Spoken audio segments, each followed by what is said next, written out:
deux fois, nous imposons à Dieu de n'être Dieu que par notre définition à nous de Dieu. La logique est un monde où l'homme est son propre Dieu. La science est un système que l'homme contrôle. Et l'homme de foi impose à Dieu d'être scientifiquement Dieu, ce qui n'est pas possible. Ok? Dieu ne peut pas être scientifiquement Dieu, sinon c'est la science qui les rend Dieu. Il sera donc le résultat d'une logique bien contrôlée. Il sera donc prévisible et prédictible. Or, Dieu ne peut pas être prévisible, il ne peut pas être contrôlé d'après une logique. Donc, Dieu, quoi qu'il agisse dans le temps, dans l'espace, quoi qu'il agisse et se manifeste aussi dans notre système, il est pourtant en dehors de notre système. Lui, il est venu avec son verbe à lui marcher et il l'impose à tout espace. Donc, c'est à toi, l'eau, de te débrouiller, de le porter lui, parce que lui, il marche. Ce qui veut dire qu'en ce moment-là, l'eau n'est plus pour lui une matière fluide. Attendez, vous avez quelqu'un qui frappe à la porte en plein 2 h du matin. Oui, c'est qui? C'est le pasteur Ken. Vous allez lui dire, pour que je sache que c'est le pasteur Ken, ordonne que je marche comme toi. Il voit un gars qui est bizarre. Tout le monde crie dans la barque, c'est un fantôme.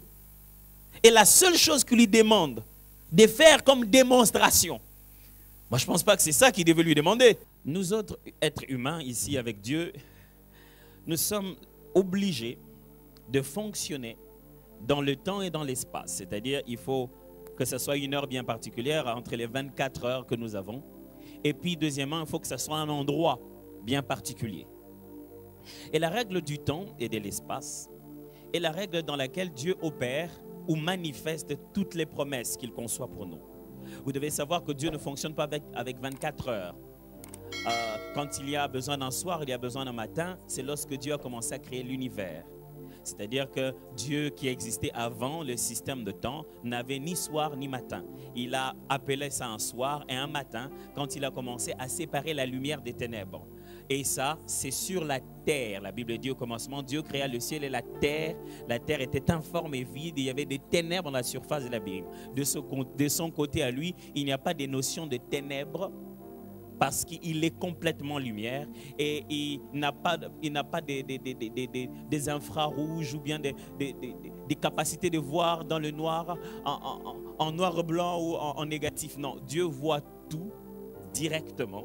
Et il n'y a pas de notion de couverture, d'assombrissement chez lui. Rien n'est très sombre pour qu'il puisse avoir besoin de percevoir. La Bible dit que même une fourmi toute noire, dans le plus grand de toutes les ténèbres, Dieu le voit. Donc Dieu n'est pas soumis à la loi de l'espace et du temps. Mais c'est nous qui sommes soumis à cela. C'est nous qui vivons dans cet endroit-là, l'espace et le temps. Ce qui fait que quand Dieu, lui, qui n'en est pas soumis, se révèle à nous, nous le voyons se manifester par le temps et par l'espace. Est-ce qu'on est toujours ensemble? Alors, des fois, ça peut vous donner l'impression que Dieu vous a promis qu'il fera quelque chose en janvier. Et Dieu ne promet pas de faire les choses en janvier. Dieu promet de les faire, et quand il promet de les faire, dans notre calendrier, ça peut paraître en janvier. Mais chez lui, c'est d'abord son temps convenable. C'est le temps convenable de Dieu qui tombe dans notre calendrier en janvier. Si vous pensez que Dieu ne fait que des choses en janvier, en février, en mars, allez voir les autres qui n'ont pas de calendrier gréco-romain, vous allez leur dire quoi? Si vous pensez que Dieu est un Dieu de 12 mois, allez dans les pays où ils n'ont pas 12 mois. Dieu est le Dieu de quoi? Si vous pensez que Dieu est un Dieu de 12 mois, alors vous devez savoir que les Hébreux, à l'origine, ils n'avaient pas 12 mois.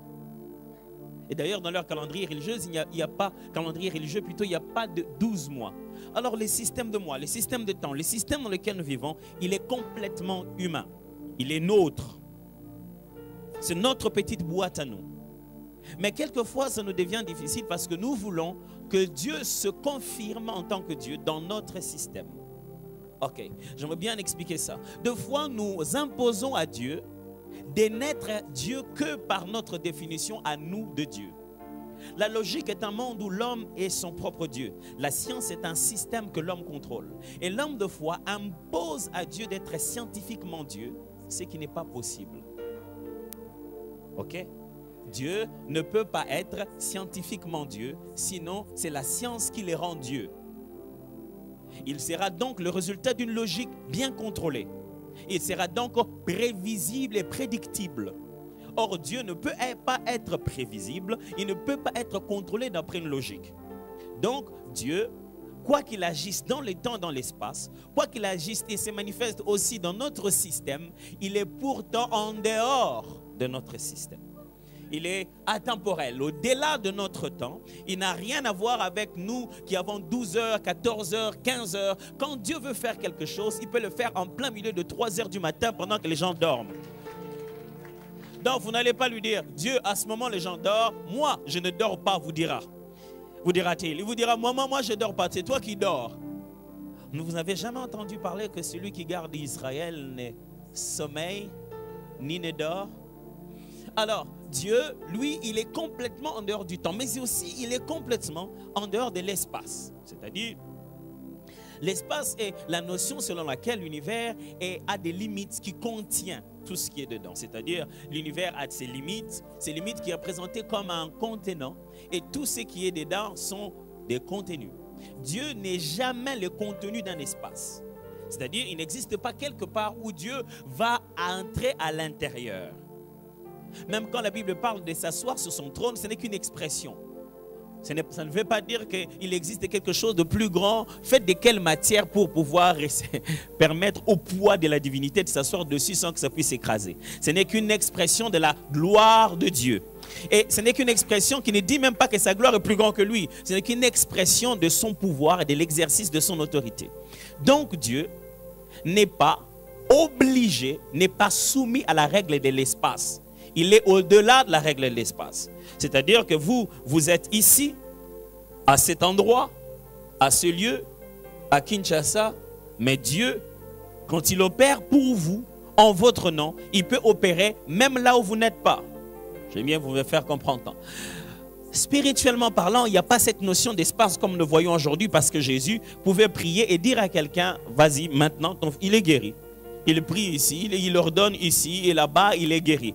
Il a exactement le même résultat que quand il impose les mains, même quand il n'a fait que parler. Par le pouvoir de la parole, l'idée de l'espace disparaît. Ce qui veut dire, Dieu peut être avec ton sujet dans une réunion quelque part, dans un décalage horaire. Il est 13 h là-bas, chez toi il est 23 h. Parce que l'on parle de toi à cet espace-là, ton Dieu est là pour te défendre. Donc, ce qui veut dire, s'il n'est pas soumis au temps ni à l'espace, il a une autre vision des choses. Vous êtes toujours avec moi?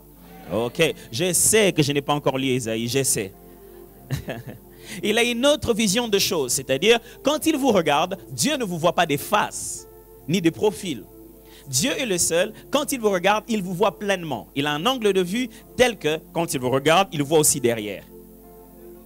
C'est-à-dire, non seulement qu'il a vu derrière, il a vu aussi à côté, il a vu aussi de l'autre côté, et il a vu aussi dedans. Et il a vu l'esprit, il a vu l'âme, et il a vu le corps. Et dans le corps, il n'a pas vu que l'enveloppe extérieure, il a vu les maladies, les micro-organismes qui vous dérangent. Quand Dieu vous voit, il ne vous voit pas comme nous vous voyons. Il vous voit comme les créateurs qui voient de manière multidimensionnelle et d'après plusieurs angles. C'est très, très, très important de savoir ça. Ce qui fait qu'il a une autre vision de choses sur la base de laquelle il gère l'univers. C'est-à-dire que l'univers est géré non pas selon les règles humaines. L'univers n'est pas géré d'après les connaissances et les limites des informations humaines. Il y a quelques temps passés, on ne savait pas pourquoi les gens mouraient. Ils avaient de fortes fièvres, ils commençaient à vomir et puis ils mouraient. Jusqu'à ce qu'on a donné à ce nom, à cette maladie, le nom de malaria. Et on a commencé à faire des recherches, on a trouvé comment les gens peuvent ne pas en mourir. Tous ceux qui sont morts de malaria sont morts par manque d'informations adéquates pour les hommes. Ils ne devaient pas mourir. La malaria ne tuait pas. Mais parce que les hommes étaient en retard de savoir avec quoi, dans toutes les matières de l'univers, on pouvait arrêter le processus de malaria, les autres hommes sont morts. Est-ce que vous êtes dans ma logique toujours? Quelque temps passé, on toussait très fort, on disait que c'était la tuberculose. Et les gens en mouraient gravement. Ils n'étaient pas obligés de mourir. Ils mouraient parce que, jusqu'à ce jour, les êtres humains sur la terre ne connaissaient pas encore quelle est la meilleure combinaison de tous les éléments qui sont déjà dans l'univers pour pouvoir arrêter le processus de la tuberculose dans le corps humain. Parce que du reste, aucun médicament n'est créé. tous les médicaments sont inventés, s'il faut dire. C'est-à-dire, ce ne sont pas des éléments inexistants. Ce sont des éléments qui existent, des matières chimiques dans l'univers que l'on met ensemble, que l'on combine pour avoir une molécule bien particulière. Donc, il y avait toujours sur la terre de quoi donner aux gens qui sont morts de la tuberculose pour qu'ils n'en meurent pas. Mais parce que l'information n'était pas encore au niveau des hommes, parce que cette combinaison des éléments de l'univers n'était pas toujours là au niveau des hommes, ils sont morts. C'est compris, non? Très clair. Je vous donne un exemple simple pour que vous puissiez comprendre. Si l'aveugle savait que la formule pour la guérison de ses yeux, c'était salive plus sable, mélangé en bout à mettre sur les yeux, il se serait mis ça il y a longtemps.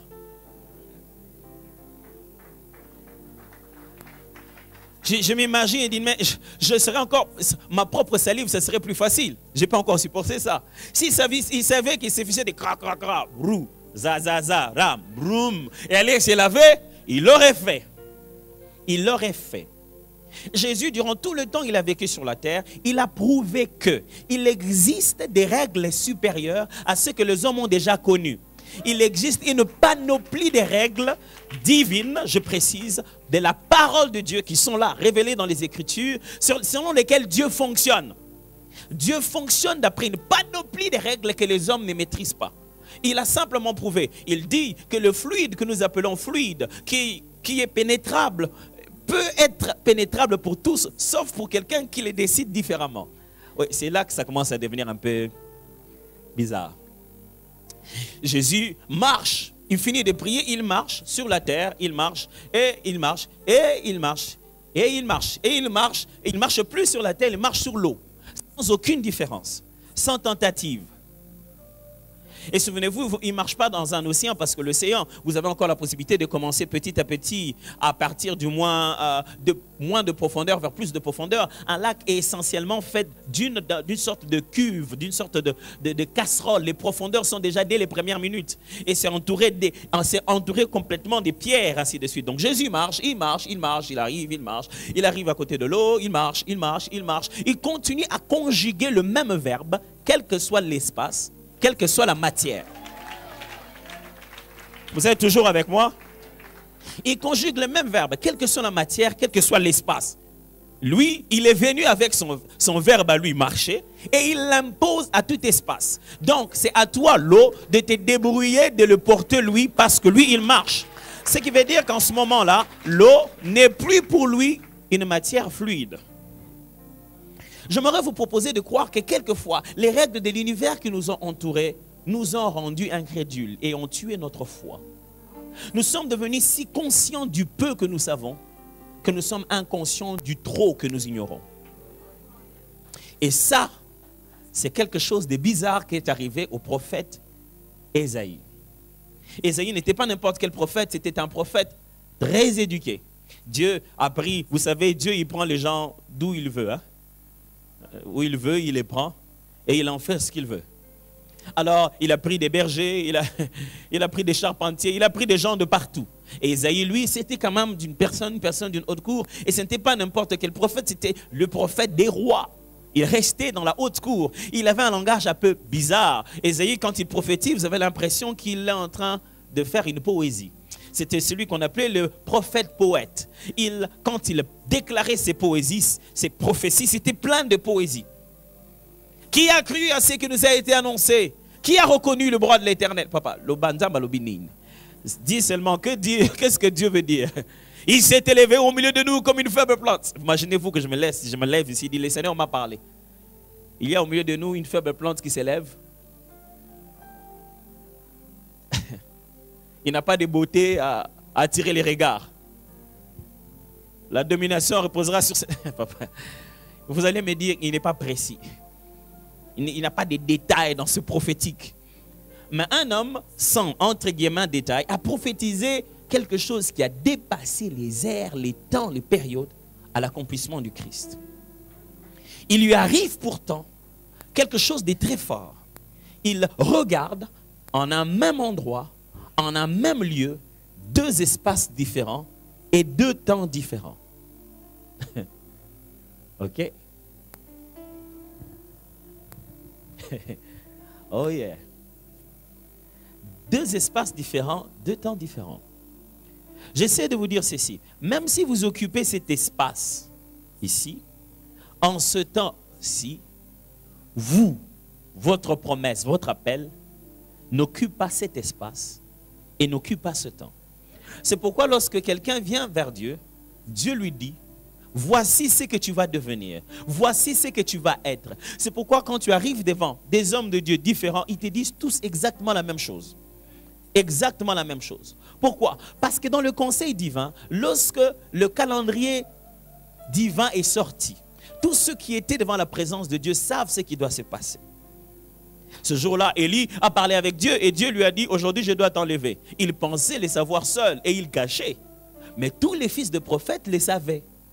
Et ils sont allés voir Élisée et lui ont dit, est-ce que tu sais que ton maître va voyager? C'est aujourd'hui qu'il part. Il dit, moi aussi je le sais.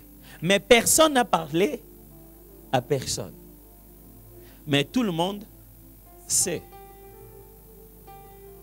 Mais personne n'a parlé à personne. Or, Élie en ce moment-là est sur la terre. Mais le calendrier est sorti. Aujourd'hui, c'est déjà prévu par Dieu que l'espace qu'Élie doit partager n'est plus celui-ci. Prévu déjà par Dieu. Pour Dieu, il a déjà inscrit Élie pour monter. Mon message tout à l'heure ira pour vous pousser à croire fortement dans votre cœur que Dieu a son temps et ça n'a rien à voir avec ceux des hommes. Faites confiance au temps de Dieu. Et mon message finira quand j'aurai réussi à pousser dans votre cœur un besoin de voir les choses comme Dieu les voit. La bonne nouvelle, c'est que la vision de choses de Dieu, les règles de Dieu dépassent ceux de l'univers. Je voulais démontrer tout à l'heure que quand Jésus voulait marcher, il marchait où il voulait marcher. Pourquoi? Parce qu'il applique d'autres vérités supérieures. Et Pierre lui dit, ah, si c'est toi, écoutez-moi ça. De toutes les propositions possibles que Pierre devait faire à Jésus, pour démontrer que c'était lui Jésus, est-ce qu'il n'aurait pas pu lui poser une question du genre, si c'est toi Jésus, qu'est-ce qu'on a mangé le matin? Attendez, vous avez quelqu'un qui frappe à la porte en plein 2 h du matin. Oui, c'est qui? C'est le pasteur Ken. Vous allez lui dire, pour que je sache que c'est le pasteur Ken, ordonne que je marche comme toi. Il voit un gars qui est bizarre. Tout le monde crie dans la barque, c'est un fantôme. Et la seule chose qu'il lui demande de faire comme démonstration, moi je ne pense pas que c'est ça qu'il devait lui demander. Dit, Jésus, si c'est toi, qu'est-ce qu'on a mangé le matin? Jésus, si c'est toi, tu m'appelles comment? Parce que tout le monde m'appelle Céphas, mais toi tu m'appelles comment? Tout le monde m'appelle Shimon, et toi tu m'appelles comment? Jésus, si c'est toi, nous sommes combien ici dans la barque? Jésus, si c'est toi, avant de partir, qu'est-ce que tu nous as dit? Je crois que si on veut se rassurer que c'est quelqu'un réellement, on lui demande des informations intimes et surtout très actuelles. Vous voyez? Parce qu'après, il y a des informations qu'on trouve sur Facebook. Heureusement qu'à l'époque, il n'y en avait pas. Mais très actuelles, dans l'actualité et très intime. Dis-moi quelque chose de pareil. Mais écoutez ce que la parole que Pierre attend de Jésus. Il lui dit, si c'est toi, ordonne que je marche. Toute la grandeur et toute l'expression de Dieu est basée sur sa joie de nous voir être comme lui. Pierre sait que si c'est lui, il me rendra comme lui. Si c'est mon Jésus, je ferai les choses qu'il fait. C'est ça la différence qu'il y a entre l'église, la parole de Dieu, et les charlatans et les féticheurs. Ils ne vous rendront pas comme eux. Ils ne vous permettront pas de voir ce qu'ils voient. Mais l'évangile a pour but, vous voyez avec l'angle de vue de Christ. Vous agissez avec les moyens de Christ. Vous obtenez les résultats de Christ. Pierre lui dit, si c'est toi, dis-moi cette chose qui fait que je puisse le faire comme toi. Et tout ce qu'il lui a dit, c'est, viens. À ce niveau-là, ce n'est pas lui qui doit le faire. Ce qui signifie qu'au fond, tout ce que nous voulons vivre avec Dieu, même quand la parole a parlé, si vous n'agissez pas, ça ne sert à rien. Pierre n'aurait jamais su qu'il peut marcher sur l'eau s'il n'a pas sorti sa jambe pour commencer à marcher. Même si Jésus a déjà dit, viens. Pierre, au fond de nous, je m'imagine Pierre dit, ah, si c'était seulement, viens, la chose qu'il fallait faire. J'allais venir moi-même sans qu'ils me disent. Donc tout ce qu'ils trouvent à me dire pour que je puisse marcher comme lui, c'est juste viens. Des fois, la parole est si simple, mais elle est si puissante. Quand on commence à le regarder selon Dieu. Et Pierre a entendu cette parole, boum. Il dit, ok, c'est bon, je m'en vais. Il marche. Vous savez, la Bible ne dit nulle part que Pierre a essayé de marcher comme s'il était sur une corde. Donc il n'a pas fait... Non, c'est mis juste à marcher. Et le vent et la peur et toutes ces choses-là l'ont dérangé. Ésaïe, le prophète, arrive à une période assez particulière. Il y avait un roi exceptionnel, qui a bien commencé avec Dieu, qui a fait beaucoup de bonnes choses. Mais à la fin, il avait eu quelques problèmes. Avant de mourir, il est tombé malade de la lèpre plutôt, excusez-moi. Alors la lèpre, qu'est-ce qu'il y a eu? Normalement, quand la lèpre a commencé, il est institutionnellement prévu qu'il arrête d'exercer ses fonctions en tant que roi. Ce qui veut dire que les commentateurs se disent, quand il parle de lui ici, c'est soit vraiment sa vraie mort, ou alors simplement le fait que quand il a commencé à souffrir de la lèpre, il devait abandonner le trône. Écoutez comment commence le texte.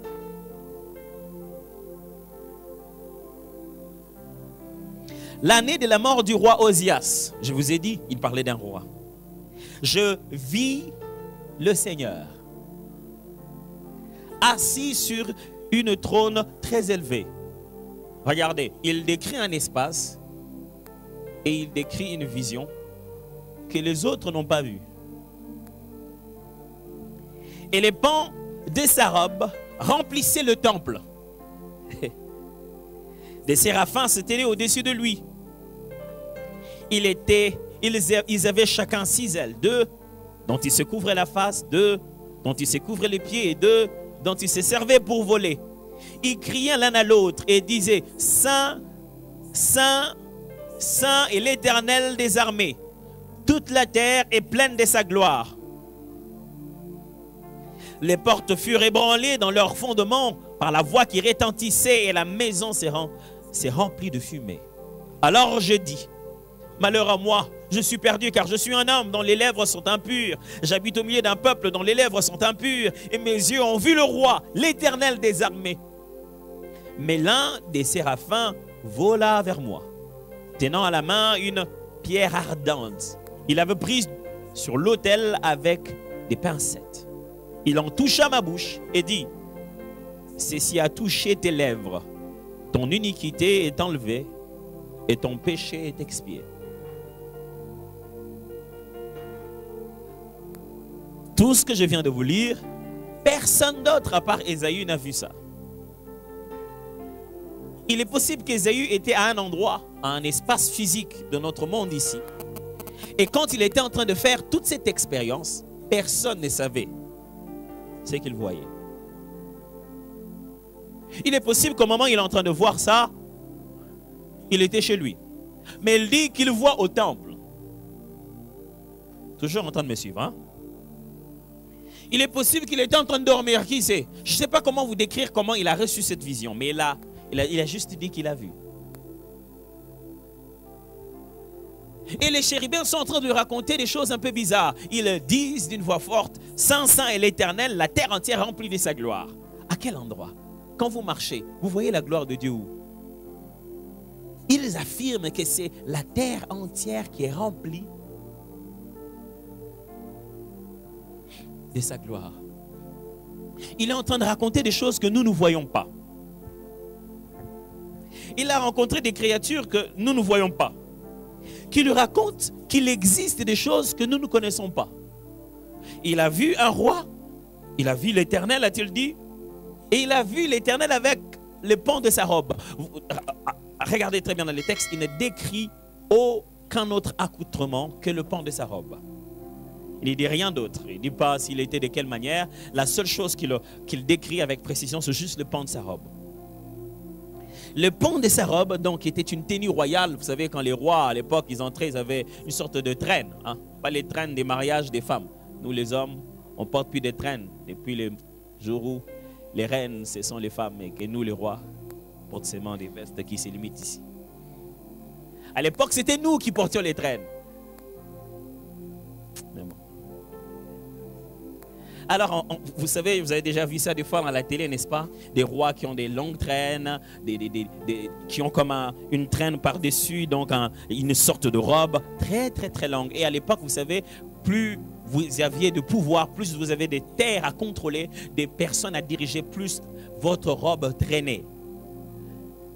Si vous avez que quelques personnes à diriger, c'est petit. Plus vous en avez, plus ça traîne. C'est-à-dire quand vous entrez quelque part, ça traîne quand même avant que vous alliez vous asseoir. C'est pas pour rien que ça s'appelle une traîne. Ça traîne. Alors, le temps que ça prend, le pont de la robe est là. Alors donc il dit, le pont de la robe remplissait le temple. Je m'imagine, qu'est-ce qu'il est en train de voir? Première chose. Ne sous-estimez pas les liens qu'il y a entre le physique et le spirituel. Ça, c'est ma première chose à vous dire ce matin. Frères et sœurs, le prophète dit ceci. L'année de la mort du roi Osias, je vis l'Éternel. Prophète Ésaü, est-ce que c'est ta première vision? Non, lisez. Vous devez savoir que les prophéties ne sont jamais écrites toujours. Beaucoup de livres d'ailleurs dans la Bible ne sont pas toujours écrits de manière chronologique. Ils sont écrits de manière logique. On les a rassemblés pour qu'il y ait une sorte de logique. Mais dans les temps, ce n'est pas toujours la première prophétie qui commence. Moins encore Jérémie ou les psaumes. Ce n'est pas toujours arrangé de manière chronologique. Est-ce que c'est ta première vision? Pourquoi tu n'as pas vu l'Éternel avant la mort d'Osias? Pourquoi tu n'as pas vu l'Éternel quand Osias était vivant? Pourquoi tu n'as pas vu les séraphins quand Osias était encore vivant? Frères et sœurs, si vous venez dans cet endroit, vous devez croire au spirituel. Sinon, vous perdez le temps. Vous devez croire au spirituel. Si vous ne croyez pas au spirituel, vraiment, attendez l'éducation civique et morale. Parce que Jésus n'était pas mort à cause d'une moralité mal prêchée. Il était mort à cause des affirmations très rigides sur des réalités spirituelles. Lui qui était charpentier se disait Dieu. Et ce n'était pas parce qu'il n'a pas prêché aux gens d'être bons. C'était parce qu'il faisait des affirmations spirituelles très élevées. Pas seulement des affirmations, mais des démonstrations que ce qu'il disait était vrai. Et quand nous nous rencontrons comme ça, mes frères et sœurs, ce n'est pas pour une simple moralité. Ce n'est pas pour juste de l'encouragement.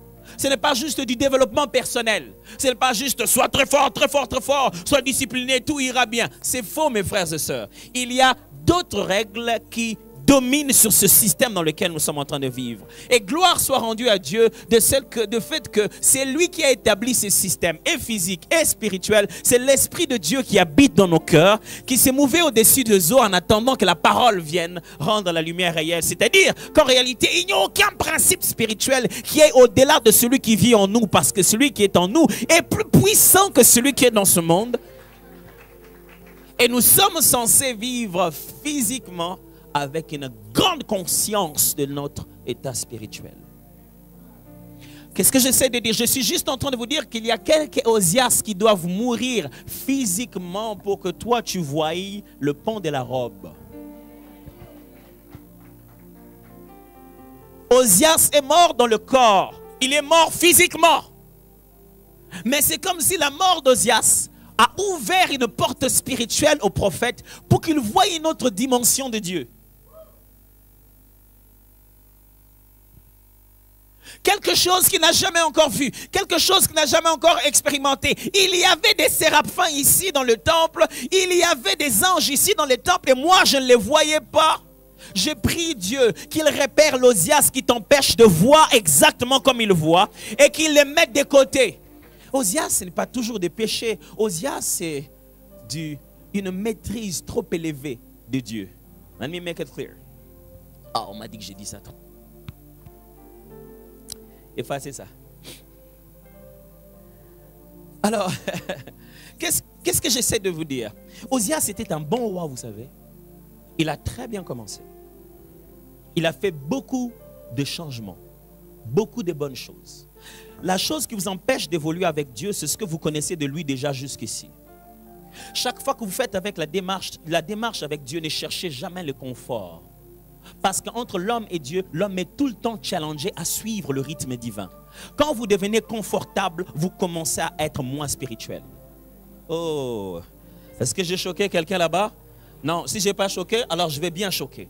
Quand vous devenez trop capable de prédire et de maîtriser votre système et que votre vie est sans risque, sans danger et que tout ce que vous êtes en train de faire est totalement maîtrisé, il est possible que vous commenciez à croire à votre capacité de contrôler, qu'à votre confiance d'être dirigé par le bon berger. Si vous marchez avec Dieu, sachez que le confort n'est que pour peu de minutes. Chaque fois que vous sentez le confort, c'est juste parce que vous venez de mettre vos 2 pieds au niveau de la marche qu'il faut. Maintenant, il y a une autre marche à entamer. Ce n'est pas confortable quand on monte, mes frères. Le petit confort que vous sentez, c'est juste parce que vous avez vos 2 pieds maintenant sur la bonne marche, sur le niveau qu'il faut, mais bientôt il faut monter encore. J'annonce une saison d'inconfort. Ok, let me make it clear. J'annonce une saison où vous allez être tellement inconfortable avec les choses que Dieu vous demande que vous allez sortir de votre zone de confort pour voir Dieu dans une autre dimension. Je ne sais pas ce que vous voulez, mais moi je désire ardemment de voir l'Éternel répandre le pan de sa robe dans cette église et dans votre vie. Et ça, il faut laisser partir Osias. Osias maîtrisait bien qu'est-ce qu'il faut faire. Il a commencé à faire ses erreurs. Sortez de votre confort. Qui vous a dit que c'est ça la prière? Moi, je prie comme ça. Moi, quand je prie comme ça, vous avez trop maîtrisé la prière. Vous ne vous dites pas qu'il existe une autre dimension de la prière. Vous avez tellement obtenu des résultats avec ces systèmes-là et vous dites que jamais Dieu le fera différemment. Quelqu'un doit faire mourir tout ce qu'il a déjà obtenu comme résultat aujourd'hui avec Dieu et se dire, on y va. Je ne sais pas où tu m'amènes, mais on y va. Abonnez-vous et cliquez sur la cloche de notification pour ne rater aucune vidéo. Prenez soin de vous et que Dieu vous bénisse.